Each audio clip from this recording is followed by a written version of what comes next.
Bismillahirrahmanirrahim. Assalamualaikum warahmatullahi wabarakatuh. Alhamdulillahi rabbil alamin.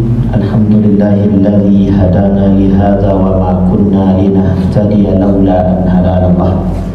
Asyhadu an la ilaha illallah wahdahu la syarika lahu wa asyhadu anna Muhammadan 'abduhu wa rasuluhu la nabiyya ba'dahu.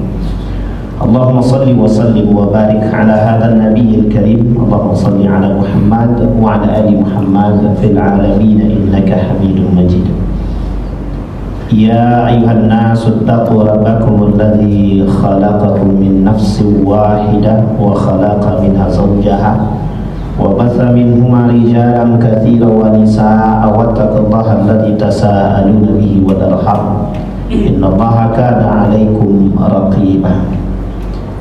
Puji syukur kehadiran Allah dengan mengucapkan Alhamdulillah Rabbil Alamin. Salawat kepada Nabi dengan mengucapkan Allahumma salli ala Muhammad wa ala ali Muhammad fil alamin innaka Hamidum Majid. Di dalam satu hadis baginda Nabi Muhammad sallallahu alaihi wasallam, kata baginda Nabi, yushaku an la taqumas sa'ah, yushaku an la taqumas sa'ah hatta yuqbadal ilm wa yakthurul kadhib wa tazharul fitan wa yataqarabuz zaman wa yataqarabul aswaq.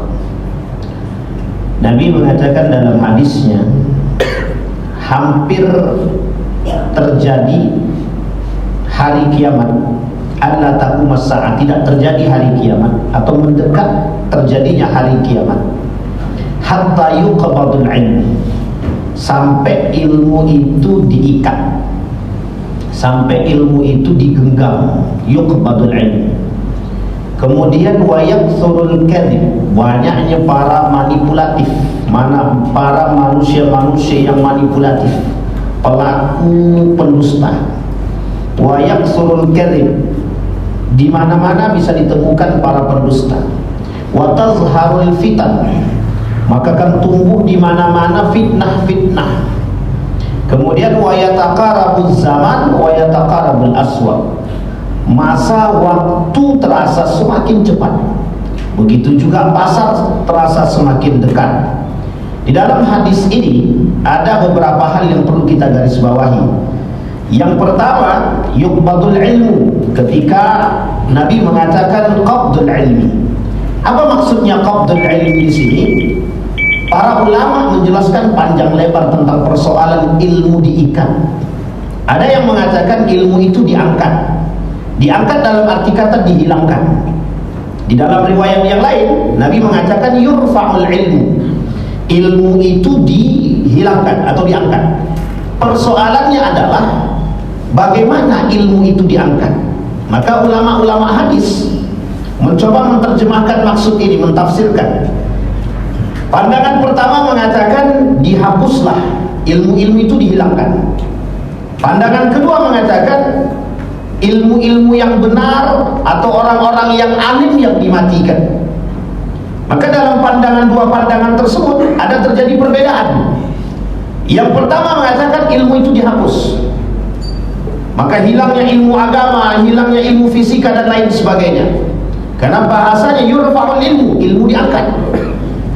Persoalannya, apakah itu sejalan dengan fakta hari ini? Kalau kita melihat hari ini ilmu, orang-orang berilmu semakin berkembang, orang-orang yang cerdas semakin muncul. Tapi kecerdasan di bidang akademik, ada yang cerdas di teknologi dan lain sebagainya.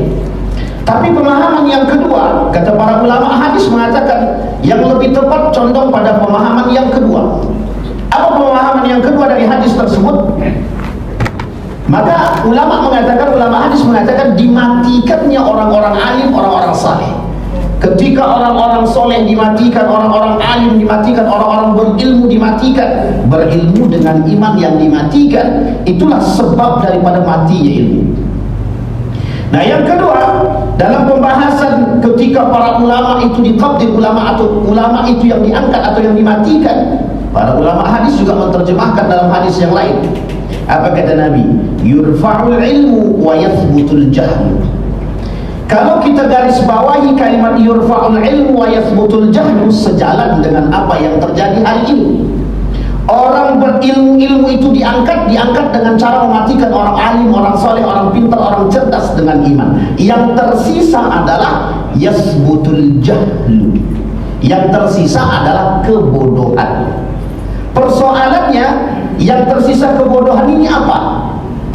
Kalau kita bahasakan jahlun itu jahiliyatun, maka kembalinya masa jahiliyah. Masa jahiliyah itu pada masa siapa? Yahudi, Nasrani, orang kafir Quraisy. Tapi orang sekarang kan tidak lagi Quraisy, tidak ada lagi Yahudi seperti dahulu Bani Israel. Tidak Israel seperti dahulu. Tidak seperti Bani Israel yang ada di dalam Al-Quran yang diumpamakan oleh Allah, dipermisalkan. Kemudian para ulama mengatakan jahiliyatun di sini artinya adalah orang-orang yang bodoh dalam istilah agama. Kalau istilahnya bodoh dari istilah agama, maka akan terjadi persoalan-persoalan yang mohon maaf, penyimpangan agama, perusakan agama, penistaan agama. Hari ini kita melihat, dalam satu pekan ini itu muncul beberapa kasus tentang penistaan agama. Beberapa kasus berdempetan. Satu diantaranya miras diganti dengan hafalan Quran. Dan itu bukan penghinaan, penistaan. Kalau cuma penghinaan tidak ada masalah, umat muslim tidak perlu marah. Tapi kalau penistaan lebih berbahaya daripada penghinaan itu sendiri. Betapa seorang muslim yang roboh imannya, runtuh imannya, menggadai Al-Qurannya dengan miras. Itu sebenarnya tidak terlalu. Sama dengan manusia hari ini menggadai diri dia, menggadai agamanya dengan korupsinya, menggadai agamanya dengan penyimpangannya, menggadai agamanya dengan dunianya. Sama. Apa bedanya dengan mereka yang pelaku miras tersebut? Sama. Itu yang disebut dengan penistaan agama. Maka kasus-kasus seperti ini hari ini mulai muncul. Apa tujuannya? Menunjukkan kepada manusia betapa banyaknya manusia yang akan kembali kepada jahiliyah. Apa yang disebut dengan jahiliyah? Karakteristiknya seperti orang Bani Israel pada masanya, Yahudi, Nasrani, dan kembalinya orang-orang kafir Quraisy.